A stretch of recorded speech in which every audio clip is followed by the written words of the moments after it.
Hey YouTube, today I've got a revisit video. I already posted a video about a good cause for a P0300 on a 313428 because they have the seven count sensor, crank sensor on the back side of the block, which sends DC pulses to your coil pack and tells it when to fire. And in the previous video I showed you where I had a burnt spot in my wire, and I taped it up and put it back on.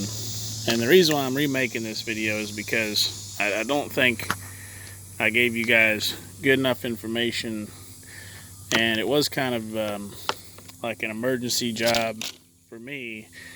I wasn't prepared to fix it, and I just don't think electrical tape was fixing it properly. So I want to redo this. I'm kind of glad I did, because here's the original damage where it was up against the exhaust manifold, and it was grounding out and it burned the insulation off the wires.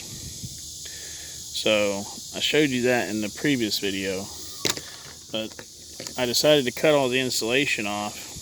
And I'm glad I did, and unraveled the wire, because as you can see, I found some more bad spots in the wire. So what I'm going to do is, I've unraveled the wire. I got some heat shrink tubing, so what I'm going to do is I'm going to unpin the wire out of the connector so I can slide heat shrink over one of the wires all the way down. I'm going to shrink it, then I'm going to twist the wires back together and run another stretch of heat shrink over top of it to lock everything together. And then that's going to insulate the wires, because I think what's happening here is this wire has been baked so much that the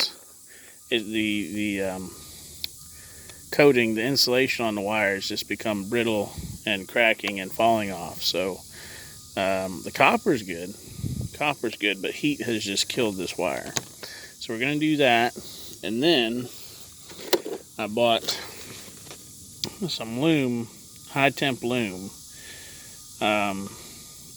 They might have some better stuff online or something, but this is what's available to me at my local parts stores. So we're going to put some of this high temp loom on there, and hopefully that'll fix the problem for the remainder of the life of the vehicle, and nobody ever have to worry about it again. And also, I wanted to let you guys know that you can get to this wire without having to take all this junk loose. So what I did, see if we can turn up the contrast here and I can show you guys. So anyways, you can see everything's still here. I haven't jacked the motor forward or anything. I was able to take out my air cleaner, unplug it from there, and unroute it. It's kind of hard to show you guys, but there's where the exhaust manifold elbows around. Okay, there's a big void right there, and that's where the wire is supposed to come up and go to the coil pack. Well, whoever did this head job didn't route it that way.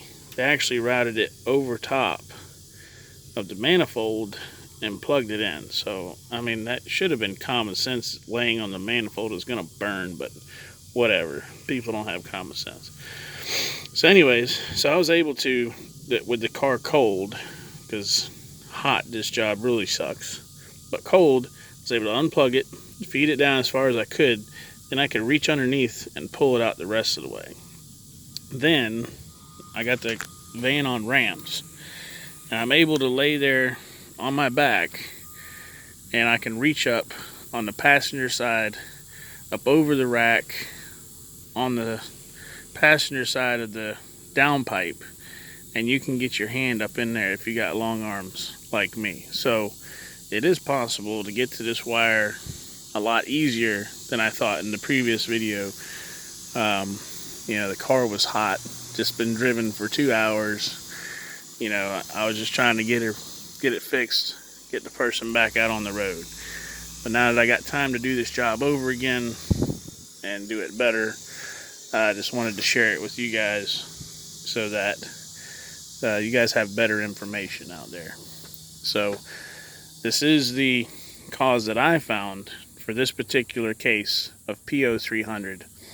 I'm sure there's other causes out there, probably like if your crank sensor is going bad, but that I would imagine would be replicatable.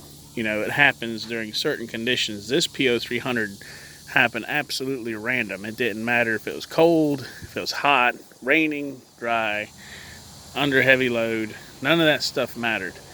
It was purely random, and that's because this wire, you know, with the burnt spot, you know, it's off of the manifold. You hit a bump the right way and it would touch until you hit another bump and it would knock it back off, and then the misfire would go away. So I'm going to go ahead and fix this up like I said, and then show you guys the finished product. Okay, well, a little change in plan in my repair process here.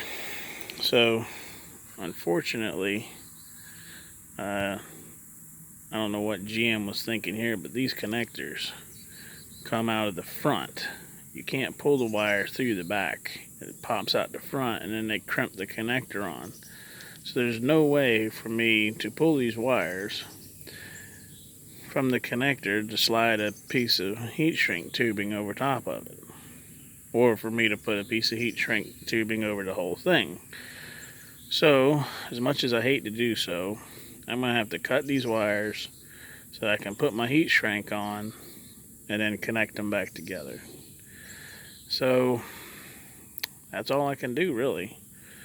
I hate to do that because I think cutting the wire and reconnecting it creates a weak spot, but what else am I going to do other than buying a whole replacement wire, which I did look for, by the way, but I don't know if anybody's ever gone to the GM Parts website and tried to pull up their diagrams, but it's actually kind of funny. You might want to look at it. Those pictures that they have of the part description look like they were drawn on a piece of paper by a kindergartner. I joke, I kid you not. I mean, it's horrible. My first grader could have done a better job of drawing a picture of the part than what's actually on there. But it is what it is, so that's what I'm going to do. I'm going to cut this, put heat shrink on one side, then on both sides. Alright, we got the first part finished. Got the yellow wire covered and heat shrunk down. I used butt connectors, even though I don't like them, but what I did was I filled it with dielectric grease. So you can't really see it on camera, but I put dielectric grease in the butt connector to keep out any moisture that might have been in there to corrode anything, and heat shrinked it. So that's about the best repair I can do. So let's get the other one on there. Alright, there it is with both sides but heat shrink on it. So now both wires got a fresh jacket on them to be electrically isolated from anything else. Let's get some lume on here. And there we have it, guys, finished product. So we got a new wire here covered with some protective high temperature lume. I really like this stuff, easy lume. I like it better than that crappy plastic stuff. So there we go. I feel better about calling this a good repair now. This is the best that I know how to make it. So I'm gonna go ahead and reinstall it on the car and be done with this mess. But hope you guys enjoyed this video, and for those of you who saw the original video, thanks for your comments. I'm going to take it down and replace it with this one because I feel that this one has better information in it. So there you go, guys.